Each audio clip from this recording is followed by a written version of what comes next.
You okay? She just hit her face on the chair.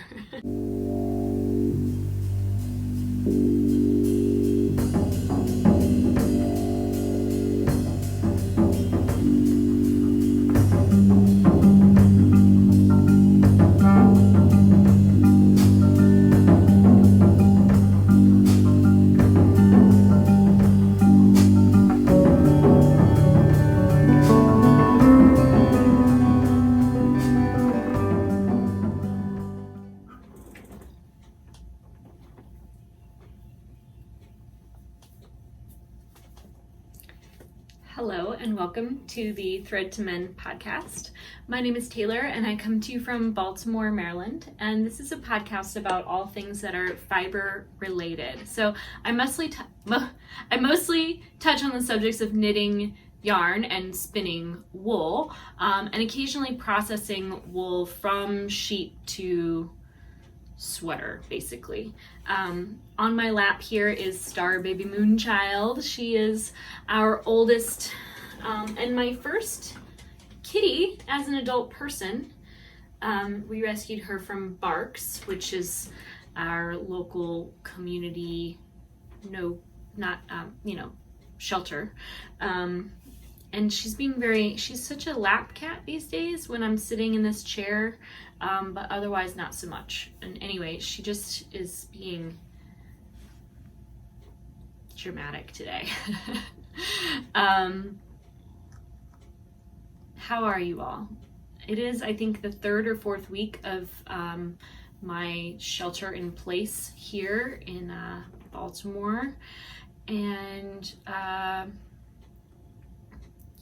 things are quiet, and the days are, it's like riding a wave. I keep telling my friends, sometimes you feel like your face is being pounded into the sand and you're choking on water. and then the next day you're getting like pulled back into the swell and you're up again. So I'm on an up day, hence the recording, and I'm sorry I'm being so silly with her right now because she's just being really silly in general. So sometimes I harass my pets, it's true, especially when I'm like locked up inside for too long. I feel like they deserve it. Anyway, okay. All right, where were we? I'm thinking about giving you a little hair tutorial later on in the episode. We'll see if we get to that. I feel like twisting up my hair is the only reason why it has curl and shape and things. So if that's interesting to you, I will add it to our video together later. But I wanted to give you an update on just things that I'm making. So before we begin, I guess I'll just tell you what I'm wearing in case that's interesting. This is a sweater designed by Jennifer Steingass. It's one that I knit in yarn that I purchased at the New York State Sheep and Wool Festival, held in Rhinebeck, New York. It's also known as Rhinebeck. So I bought this yarn back in October, and I knit, I think before the end of the year, I knit this sweater. All the details on the materials used and etc. are in the project page on Ravelry, so you can find me there. You can find me on both Instagram and Ravelry as Taylor E. Owen, and friend me on either of those platforms because I really love to see what you all are making. I don't really have a Ravelry page for this channel right now because, I haven't ever because I never had time. I used to work a full-time job, like 40 to 45 hours a week, and not doing that now, I kind of feel useless. I'm realizing it's kind of a really good healing thing for me because I'm pulling, I feel like this death of my ego that attached my value and worth to what I contribute and what I provide and what I give. And I'll tell you, when you're that attached to work, then things that maybe are not so important seem to matter a lot more than they actually do. I'm learning now in this period of our pandemic that some things really don't matter, at least not to other people, or shouldn't really matter so much to you. So I'm like kind of grieving. I mean, obviously a lot of us are in many, many, many different ways, and not to compare one person's grief to another at all. But, you know, these times are tough when you're going through loss of any kind. Even if it's the loss of your own attachments and like egoic nature, that is still hard. So, not to say my ego's dead and I'm enlightened. I don't mean to imply that, but I'm just learning a lot about myself and where I draw motivation and where I draw connection and what that means and how it's different now than the way it was, and how like, what do I want back, kind of is what I'm asking myself. Yeah, I have a job interview at a grocery store, so I feel like I am one to always attempt to be prepared. And so when I saw the future on the horizon, you know, prior to the government getting anything together, which so far yet it's not, from what I can tell on my end, I don't have any money in my bank account as promised, but you know, we're gonna give them a little bit of slack on their own self-determined timeline. But yeah, I was like, if I don't have work, I need work. And right now I filed for unemployment, but just knowing the uncertainty of the income of the industry, which I'm invested in or have been career-wise, I'm thinking I might need something more sustainable in the long term. And if this is my opportunity to start with a really good company, then I will take advantage of that opportunity if possible. So I just also like knowing that I will be able to afford food. Food is the one way that I financially invest in my self-care. Because I am an employee of a yoga studio, I don't have to pay for yoga studio membership, which is a huge financial relief. You know, that's like over $1,200 a year, basically, like minimum, without other you know, discounts I get on continuing education and stuff like that. And if you've been a longtime viewer, you know that I have a chronic illness or two, kind of comorbid autoimmune diseases, which are ankylosing spondylitis and psoriatic arthritis. So if you have either of those out there, just know you're not alone. I'm definitely living through a flare-up of my SI joint pain right now with all the stress of this COVID-19 pandemic and all the ways that we have to adjust to it. It's definitely put a strain on my depression and anxiety. Like I said, every day it's like riding this wave. And food is how I care for myself. So I have been working really hard the last year, just trying to clean my diet to a degree that is like therapeutic in nature, but just reestablishing a firmer, more robust and resilient microflora, like kind of like your gut lining and that which creates it. So probiotics are a supplement I take. My insurance company is not going to help me with that. You know, so insurance is not something that benefits that piece of my care, but a lot of it comes from eating whole foods, mostly organic foods, like real plants, mostly from the store or the market or my local CSA. We did go to the farmer's market this past Saturday. Things have been on lockdown in Maryland for some time, and it was quite busier than I would have thought it would be. And everyone was wearing a mask already, like the day after the CDC recommended everyone wear one. So It was nice to be in an open air shopping environment. That was kind of comforting to know like we were not inside of a closed space. And I think I'll feel comfortable acquiring my live food kind of sources that way.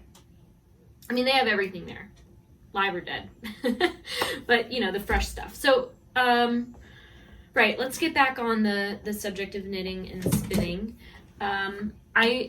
A week before the studio closed, I was talking with one of my long-term favorite yoga teachers, cohorts, fellow staff, I guess. Anyway, she was telling me about how she just bought this sweater from the thrift store, and like, I think she washed it one time and it fell apart. And I was like, oh no, that's terrible. I know how that feels. Just give it to me, I will mend it. And she's like, really? Because she was gonna have it done, and I guess they charge like $20 for something like this at the tailor. But I said, don't fuss with that. Just bring it here and I'll fix it. So I'm halfway done. I seriously have not had any bandwidth of concentration. Concentration is the thing I think I have the least reserves of. And I've kind of known that about myself, but I guess that's surprising maybe to you, but I'll just hold it up for you so you know what I'm talking about. It's this just basic cardigan. It's a machine made, you know, not conventional, but what do you call, I guess you could call it conventional. The fiber content is 50% cotton, 20% nylon, 20% viscose, and just 5% wool. But it having any wool, I think, made it worthy for repair. Also, I would love to do whatever I can to get people to stop buying more new stuff and have a reason to buy something used, and help make it last as long as possible. So I might try to, you know what I will do? I will probably depill this for her. And I think I might just wash it as well, because, you know, I'm not gonna lie, my cat probably laid on this 1 or 2 times. So I ended up just picking up the stitches of the neck where I saw the hole. I even there were multiple holes along this line, and I just, oh, hello. I just picked them up and I'm kind of kitchenering it off. Actually, you know what I'm doing? I'm doing a whip stitch, because I didn't feel like picking up stitches along the back, to be quite honest. But maybe I'll test out different ways. I mean, I don't know. This is just something I got bored of doing. It seems like it looks pretty good on the back side, the way I'm doing it. So I'll just continue the way I'm doing it now. And we'll close up that gap soon. So maybe I'll finish this today so that it's just done and over with. And I can get that back to her. Mira's actually stuck in Florida right now, which is like, I would rent a car. I would rent a car and drive home. But that's just, yeah, she knows what she's doing. She's a big girl. This is the basket I've been storing that in. I have had this sweater I'm wearing in a basket with the extra skein of yarn left over from it because, just side tangent, back to what we were starting off with. This sweater, I don't wear that often because I only can really wear it with dresses. I don't know if you can tell, but it's like my belly button is here and I just have about 2 inches of clearance. So a lot of my pants, like I just get this big gapey back, and it's the gapey back. I don't really like to wear it with pants, but with dresses, it is great. And so we're finally at that season again where I can wear, or all of us, if we want to, can wear dresses and a nice light sweater. This yarn is crazy light. I think I would compare this, I'll put the name of this yarn on the screen here. It's in my project page on Ravelry, but I would compare this to like a Brooklyn tweed loft lightness of yarn. So if you like that, you might like this. It might even be a little stronger, but it does pill, and it feels very, it feels a little fragile. So I'm trying to not like lean into the elbows, and I'm really glad to have enough of this that if I wanted to simply like re-knit any part of it, I would have enough. So I don't know about you and what you do with your sweater leftovers, but I save them in a special drawer where I don't plan to use them for any other project, because I would like to have repair yarn. I've been working a little bit on a lot of random projects. I'm going to show you my weekender. I say my, but it's for Blair. And I finished the body. I really wanted to have it connected for you, but the neckline is it's interesting. I've done this cast off, a tubular cast off before. It's just I've always had the shoulders connected on both sides first, which maybe I should just do from the other end instead of expecting myself to knit across and then pick up and whatever. And I don't have the mental bandwidth to continue that Kitchener sewn off, bind off program. So I started the first 2 stitches and I was like, eh. And then the fact that I started is what's keeping me from picking it up again. Because you know how sometimes picking something up in the middle is more mentally challenging than just starting from the beginning again. But the fact that I haven't done this one step is what's giving this whole project a complete lack of shape. It's just gonna look like a sad, silly rectangle of a sweater. But rest assured, this is a drop sleeve kind of design. So, you know, the neck, like it's gonna fall off the shoulders and be shaped more similar to something like this once it's on the human form. So this is knit in a gorgeous yarn from Elsa Wool. I bought this online. They're grown in Canada, milled and all over. They have both woolen and worsted spun. This is a woolen spun yarn. And I'm knitting this worsted weight sweater in a DK because I felt like it. And I wanted, because I knew I wasn't using Brooklyn tweed, I just wanted to make sure that the sweater was nice and light.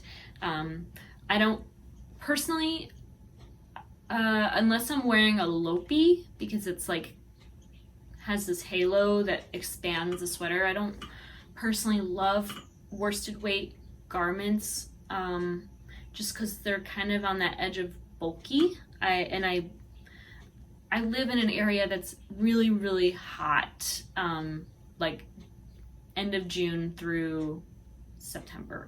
So the lighter the sweater, kind of the better. And I can layer a lopey over anything. So as long as the sleeves are right. But yeah, anyway, Blair lives in the Hudson Valley, and I thought maybe her weather's kind of similar to ours, if not a little cooler.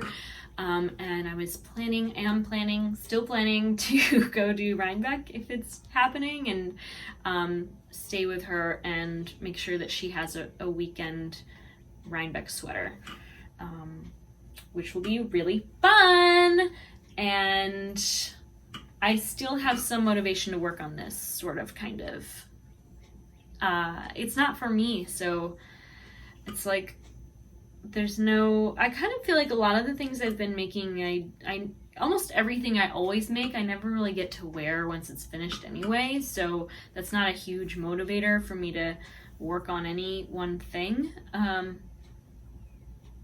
So I'll very likely continue working on this before casting on another sweater, but I am eager to cast on another sweater, so I'm just telling you right now, Taylor, when you're editing, work on this, get it done, just do the damn thing. I have been working the tiniest bit on I just realized that there is a project I've been working a lot on, and I didn't bring it up here. But I've been focusing a little bit on this. I think that I already showed this progress to you, though, last episode. I finished one repeat in total. I'm working on the second repeat now where the motifs alternate on the Yell cardigan by Marie Wallen. And I'm knitting this with mostly Jamieson and Smith yarn with a little bit of Elemental Effects in this turquoise color. There's Shetland 2-ply. And the body is knit entirely with Biche and Bouche 2-ply lamb's wool yarn and the Fenelgarn Rauma yarn. I probably haven't worked more than a couple rows since then, but I am at the point in the main body chart where I'm working on my, it's kind of the second repeat, but the motifs alternate. So of the chart, I'm like a third of the way through, I think, or halfway through. But I'm at a part where I have to kind of wrap the yarns to prevent long floats. So far, I haven't really done that. I'll show you the back of my work. This is the back of the sweater. And there's some areas where the yarn broke and then I picked up, and I'll just be able to trim those ends once I kind of give it a good wash and block. But so far I've been doing a good enough job that I would feel comfortable wearing it reversed if I wanted to. I might even be that meticulous with this project and make sure that it's finished very fine. Just if I want to wear it open, it'll look good from the inside. But I think that this would be a very comforting knit if I just chose to work on it. And I think that's one thing that hardcore knitters understand, is that when it comes to knitting, you really do have a choice, and you just choose to do it or you don't. And I'm not saying that to imply any judgment on people who choose not to. It's just that I think we're all aware that the choice is in front of us. So I'm gonna stop not choosing knitting. I'm gonna start choosing knitting. And I'm just going to, I think I feel like I've just been fully embracing no expectations of myself, while still doing the things that I feel like I need to do. Like, one of those things is having the dishes all put away, having the bed made every day. It's almost as if I'm forcing structure where structure's not generally needed. Like, if the bed wasn't made and the dishes weren't done, it'd be so like minimally non-consequential. But it's like one of few things I can control, and it's one of few things that affects another person. So it's like, for those reasons, feels totally necessary. And like, that's all I've really have had the capacity to do sometimes, and I'm like letting that be totally okay. And then I kind of have good days where I wake up and I want to do everything, and I'm reflecting on all the opportunities I had to do everything, and I'm not mad at myself for it. I'm actually feeling motivation from it somehow, which I didn't expect. But it could be like that I'm mildly manic depressive. I just don't know it because I feel good today. And I think that's sometimes how it is.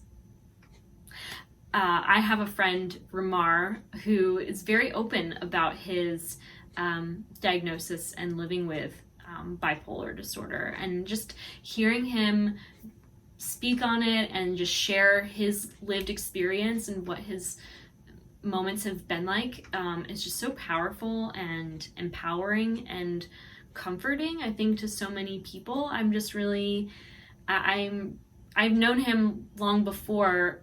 I think maybe he knew what was going on or whatever, maybe before he ever had any episode, but I'm just so inspired by him and happy to see him thrive. So we've been staying connected on Instagram, and maybe in the future we'll either only have friends online or we'll get together one day. I digress. But that's the yell. Twisting the yarns. I'm very careful to do it exactly the same way every time, and that twists the yarn all up. So I don't know, I'm just gonna get over it. It's like one row. It's like maybe 2 rows that's necessary. So maybe a few more. I don't know. We'll see. This, I think I need to find more movies to watch, and I have, I have one more thing to show you. I have just paid for Hulu on accident because it came off suspension or something.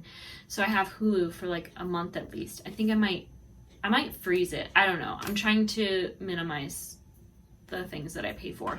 But yeah, if there's anything you recommend watching, I've already finished Outlander. I'm not into season 5. That's actually on Stars, but I've watched seasons 1 through 4 2 times already. I think I've seen most of season 5 twice too, but I'm just... American colonialism is just not sexy. I don't want to watch it. It doesn't...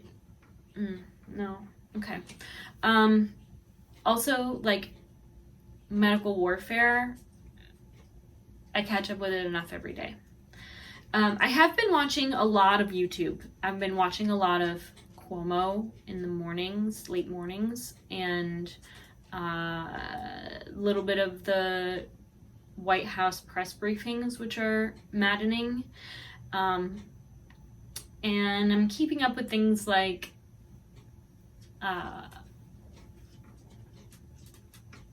don't know. Not a lot. Whatever. Grocery Girls has been a lifeline to like normalcy. Just like watching 2 people get together, talk to each other. It's been really comforting to see them and hear them, and it's kind of it's just been really nice. Why am I holding this? I don't know. This is my hand spun I made a while ago, and the nice weather has motivated me to want to knit this into some type of flowy tank or tee. I might consider a little bit of a lace motif because I really love lace with a rustic type of yarn. And this is one that has a lot of drape because it's mostly silk. This is like a silk alpaca blend, so talk about drape. And I think that that form of knitting design would probably lend itself well to this type of fiber. So I've been kind of squishing this. It's about 156 grams in total, so I think that would be plenty for a tank top long enough to fit with a pair of pants.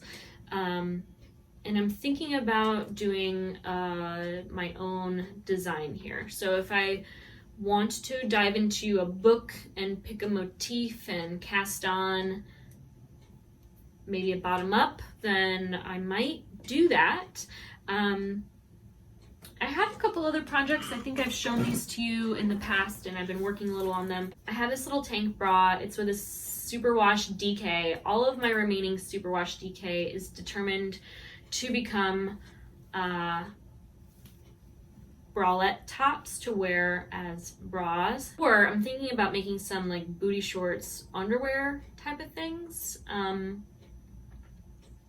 which I feel like I would go the extra step of sewing a little cotton lining into. I think that would be a really good investment of time. Just because, like, wouldn't you want to be able to soak and maybe scrub that type of area more than you would a sweater? I'm just thinking for myself, I would. Let's move on. I have no motivation to knit this. I think it's just the feeling of the fiber.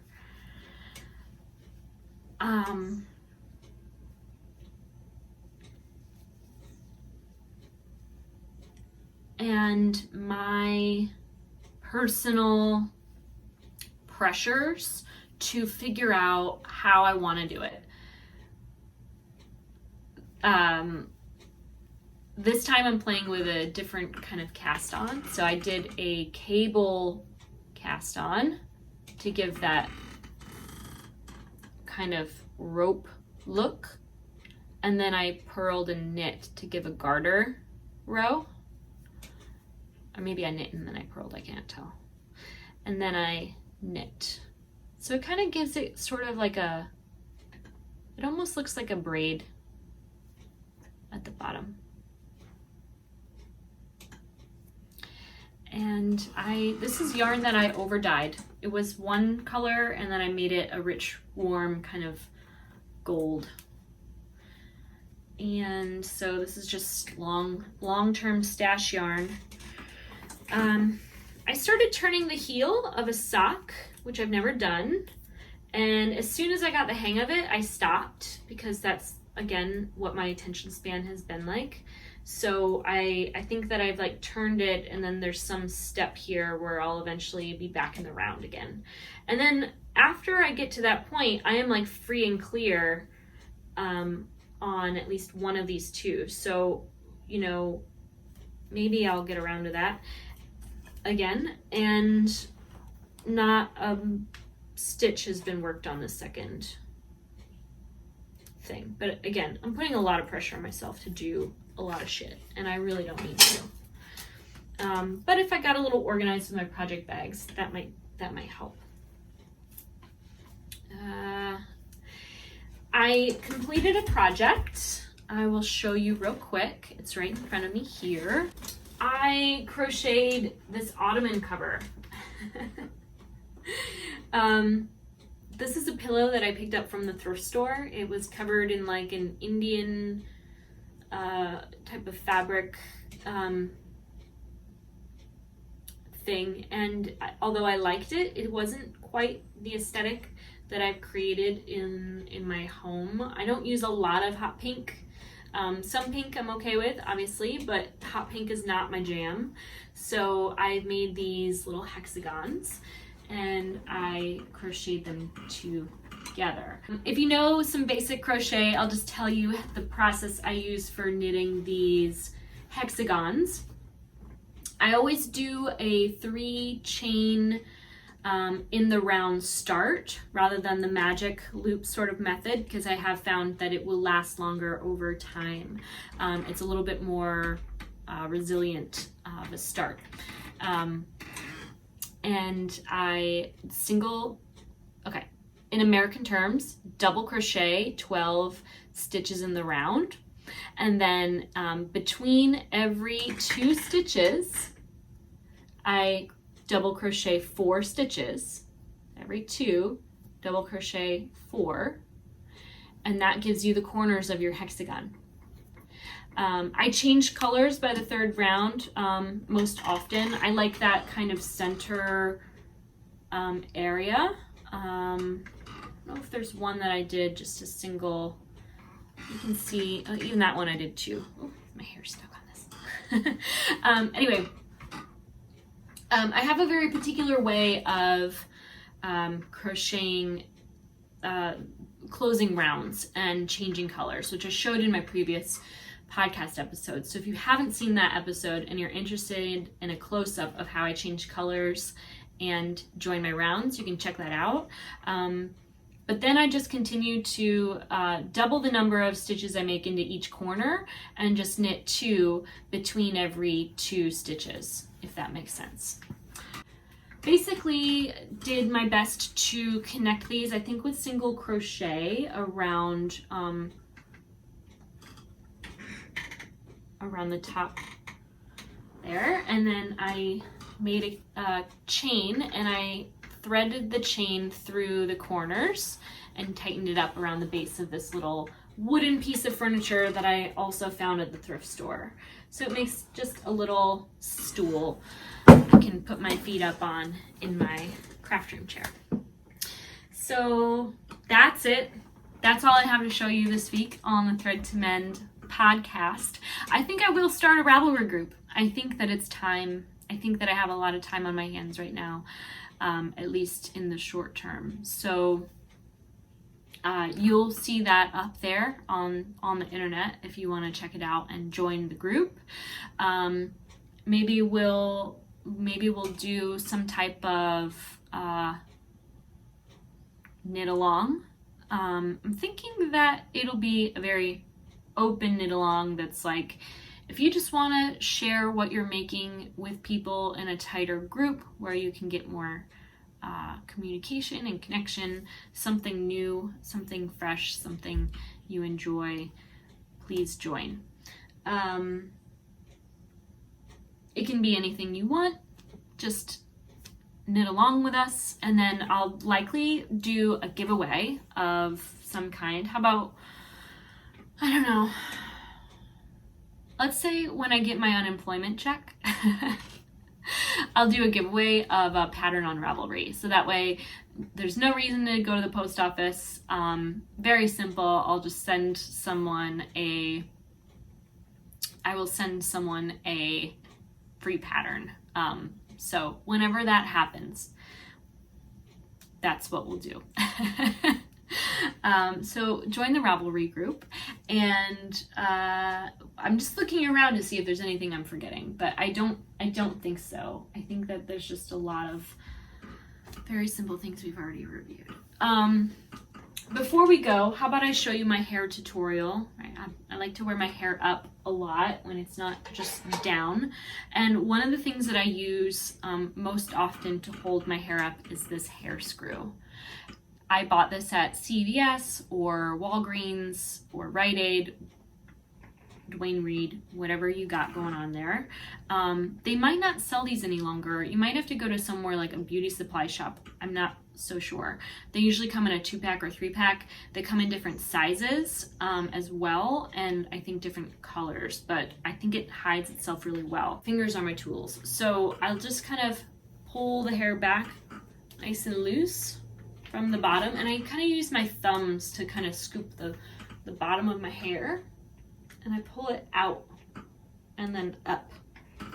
Kind of like I'm putting my hair in a ponytail, but I don't ever use ponytails.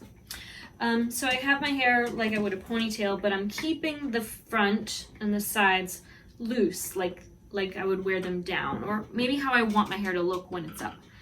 And then I have to kind of pull from the crown a little bit and draw that hair back so that my hair can kind of get a little bit of a grounding at the crown, a little support, something to hold it up. I try not to do that too much because it seems to make the hair less dramatic the more you do. Might have already done it a little too much. And then I just keep kind of pushing it forward. So I'm pulling the bottom tight, I'm keeping the top loose. And at this point, I start to swirl the hair for a bun. So I'll keep bringing it forward again still. Yeah. And then twist the bun.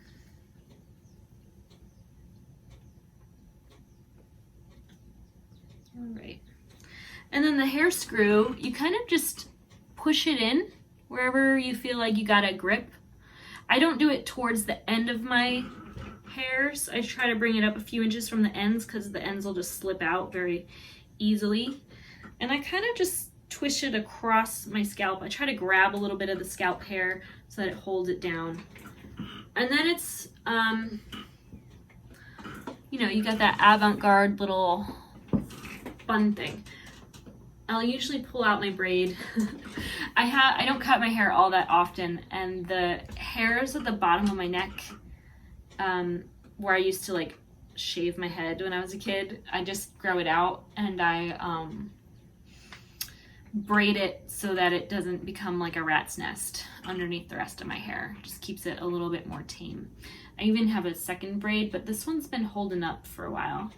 The braids always slip out with this hairstyle, so if I don't want to wear them down, I'll kind of like bring them around the top and then like twist them into the bun so that they're not as visible and looks a little less maleficent.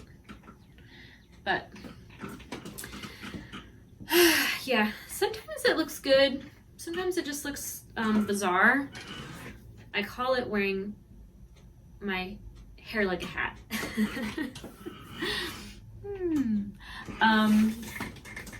I guess that's it for the Thread to Mend podcast. You can find me on Ravelry and Instagram, again, as Taylor E. Owen. And please check out the Ravelry group. I'll have links below. And I'll see you all soon. Take care.